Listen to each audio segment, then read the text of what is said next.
Hello, everybody, and welcome again to the Three Broke Guys Handicapping recap for Pacific Classic Day 2016, August 20th, 2016, the actual calendar date.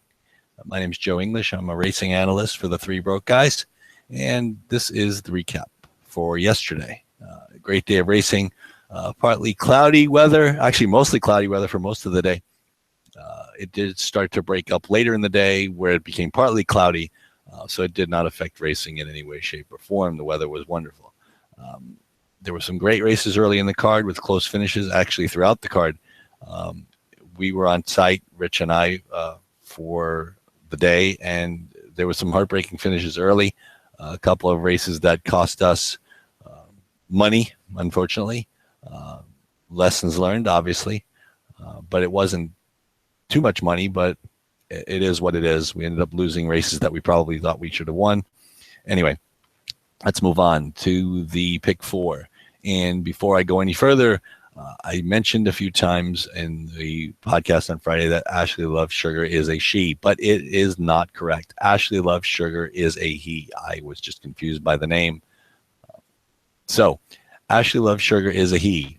And in the Dalmar Handicap, Ashley Loves Sugar won the race barely over Metaboss, who was late added to our pick four ticket. If you watched the show on Friday, we kind of went a little deeper just to make sure Metaboss was covered. So our ticket was $40. Anyway, in the race, Ashley Loves Sugar was allowed to set a slow pace under Gary Stevens. He took a clear lead, commanding lead down the backside. There were a couple of challenges on the far turn and in the lane. Ultimately, he hung on. See, I almost did it again. He hung on over Metaboss. From different angles, it looked like either won the race. Metaboss won from the wide angle up on the top. From that camera, at least it looked like from the naked eye that Metaboss had won. But from the ground camera, Ashley Loves Sugar won the race. And the ground camera was actually correct. And Ashley Loves Sugar did hold on. He was the 5-2 favorite throughout the wagering. Metaboss ended up going off at 7-2. As I believe the third choice, Texas Rayano finished third at 50-1, and El Huerfano finished fourth at 40-1, rounding out the superfecta. But for our purposes, we had both the winner and the runner-up, so it wasn't really very much of a heartbreaking finish. So we moved on in our pick four. The next race on the card was the Pacific Classic. And again, all I could say was, wow, California Chrome did what he does. He was the most proven at 1.25 miles, undefeated this year. He made Beholder and Dortmund look ordinary, for lack of a better term, going around that track. It turned out to be a 1, 2, 3, 4 merry-go-round finish. They were in those positions basically from the start. Victor Espinoza rode a brilliant tactical race, deciding to send to the lead. He actually was about 6 or 7 paths off the rail the first time around through the stretch, making sure that if Beholder or Beholder or Dortmund, went to the lead, he was going. They knew he was going to be there. Ultimately, he got over to the rail. Beholder and Dortmund kind of made runs at California Chrome at the 3/8 pole and around the far turn, but Victor just let it out a notch, and California Chrome basically galloped to the wire. He was geared down for the last furlong. Beholder and Dortmund were valiant, finishing second and third, but they unfortunately were no match for the horse that we singled on our pick four ticket, so we moved on again. California Chrome saved us and allowed us to move on into the third leg of our pick four ticket, which was an optional claiming event on the turf. And we barely got up in that leg to win with Into the Mystic, trained by Richard Mandel, and ridden by Flavian Pratt. And Hillsborough High, I believe is the name of the horse, who almost beat us in that pick four. We got out in the nick of time. Ultimately, one of the good finishes that went our way, close finishes that went our way this time. And Into the Mystic got a nice ride from Flavian Pratt. Ultimately, the horse that Rich and I both singled, B Rocket, made a premature move on the turn, but flattened out in the lane. But it was a nice pick by Ray, allowing us to have Into the Mystic. It's a good jockey trainer combination. It was a shipper from across the pond who was not getting first-time Lasix, and that probably is one of the things that deterred us, Rich and I, from selecting the horse. But obviously Ray had the foresight to do so. So again, we move on in our pick 4 ticket, and we were 3 for 3 going into the last race, and we were 5 deep in a 10-horse field, but there still was no guarantee that we were going to win. Obviously, we had a 50-50 chance. Last leg, it developed exactly as I had expected. There was a lot of speed signed on, and it was a very crowded field going into the far turn, and they bunched up, and ultimately it was one from off the pace. Mystic Train or Mystical Train. I'm not sure exactly. I can't remember his name now. But he actually rated for once in his life. I've never seen the horse rate. He's always been gun to the lead. In this event, he actually rated and he got first run.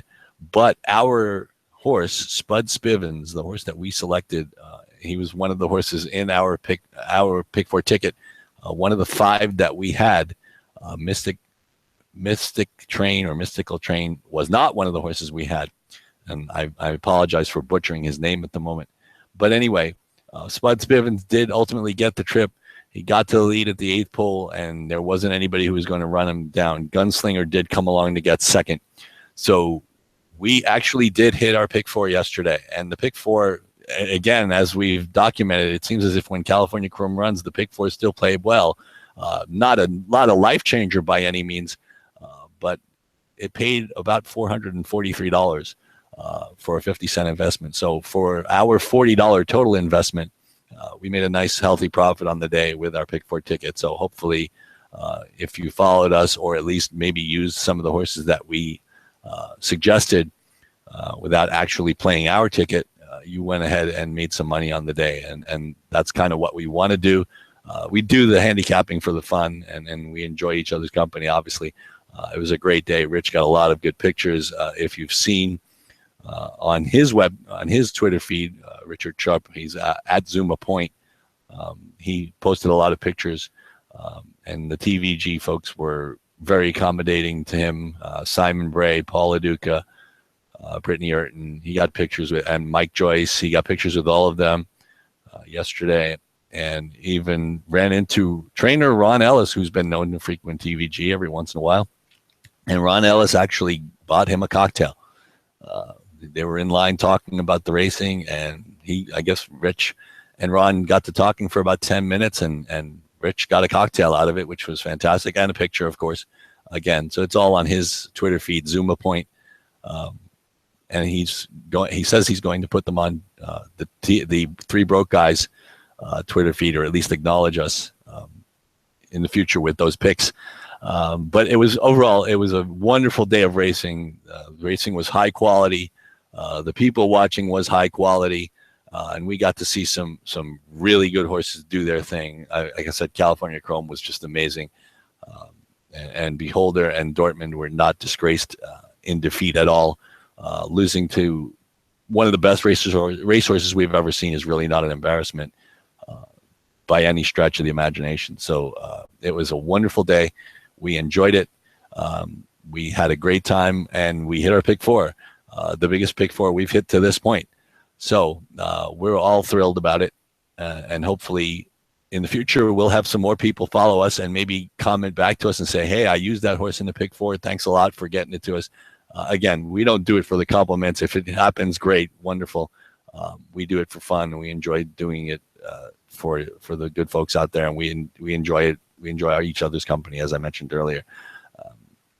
So that was the recap for yesterday's racing. Next week, we're going to be going and doing the Saratoga late pick 4. And I actually looked at the schedule for Saratoga and to see what stakes they have coming up on Saturday next week.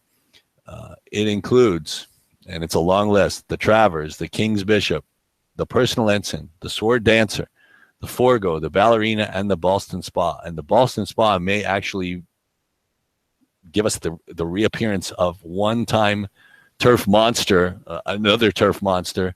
It used to be Catch a Glimpse, who actually just got beat today by Time and Motion in the Lake Placid. But Lady Eli may make an appearance back on the turf. If you remember, a couple of years ago, she was 6 for 6. She had a bout with laminitis, and she actually beat laminitis, and she might actually run again next weekend at Saratoga. But anyway, that is a loaded stakes lineup. We obviously don't know which races will be in the late pick 4. I would imagine the Travers and the King's Bishop would be, but I don't know that that's a guarantee on any level. Unfortunately, we're at the mercy of the Saratoga racing secretary, and I believe that would be Martin Panza. And whatever he puts in the late pick 4, those are the 4 races we'll concentrate on. But it is going to be a loaded card, and it's going to be a fantastic day of racing. It's a day I wish I could be at, but unfortunately, I will be 3,000 miles away in Temecula. Rich will be in Murrieta, about 10 miles up the road from me.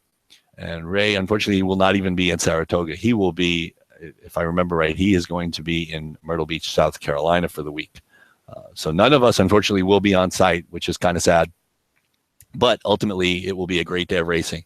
And we will handicap the races, like I said, and include the Travers, and we'll put together a pick 4 ticket. We are scheduled, at least for the time being, to be on Friday night at midnight Eastern and 9 p.m. Pacific. We usually meet on Wednesday. We get in touch Wednesday just to confirm what time we will be on. Again, we're expected to be on at our normal time. This week we were on Saturday morning due to complications. Not a problem. Again, if hopefully we can get on a little earlier, you guys can get on and watch the show and hopefully use our information, and hopefully we can get another wonderful pick 4 ticket. Again, it's going to be a great day of racing at Saratoga, and we're just coming along for the ride, and we enjoy it. So hopefully you enjoyed our show and you enjoy this recap. You can feel free to leave comments. This will be on my YouTube channel. My name is Joe English again. And like I said, I'm one of the racing analysts for the Three Broke Guys Handicapping podcast. So for Rich and Ray, I hope you enjoyed this show. And like I said, leave any comments. And we will see you guys again next weekend. Again, the scheduled track is Saratoga for next Saturday, August 27th. Hope you have a great rest of your week and the rest of your Sunday, and we'll see you again next week.